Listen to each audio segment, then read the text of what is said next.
Алма ертегісі. Қоңыр күз мезгілі еді. Ағаштың жапырақтары түсіп, тек жабайы алма ағашының басында жалғыз алма қалыпты. Осы кезде орман аралап жүрген қоян алманы байқап қалады. Оны қалай алуға болады? Алма өте биікте, секіріп жете алмайсың.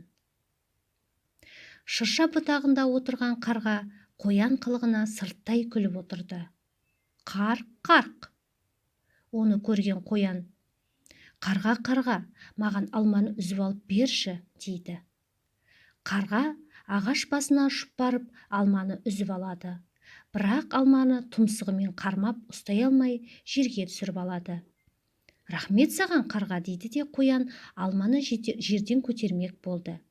Ал жерге түскен алма жаны бардай дыбыс шығарып, қозғалып, жүгіре жөнелді. Бұл қалай?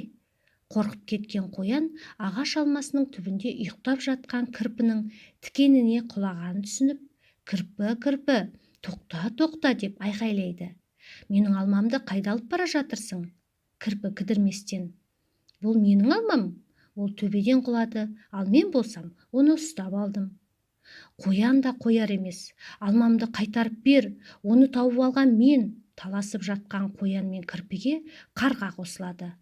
«Босқа таласасыңдар, алма менікі, мен оны өзім үшін үзіп алғанмын», деді ол өтірік шын араластыра. Олар бір-бірімен түсінісе алмай, алманы әрі тартып, бері тартып, орман айғайдан у-шу болып кетеді. Сол кезде Қорбаңбай Аю келіп қалады. «Бұл не деген айғай-шу?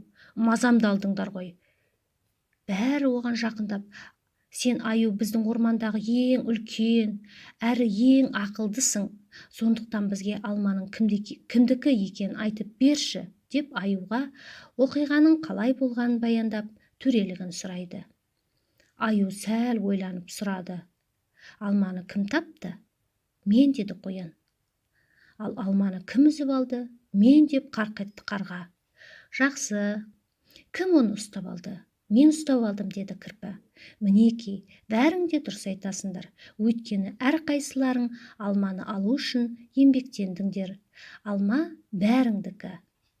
«Мұнда бір алма ғой», деді кірпі, қоян, қарға түк түсінбей.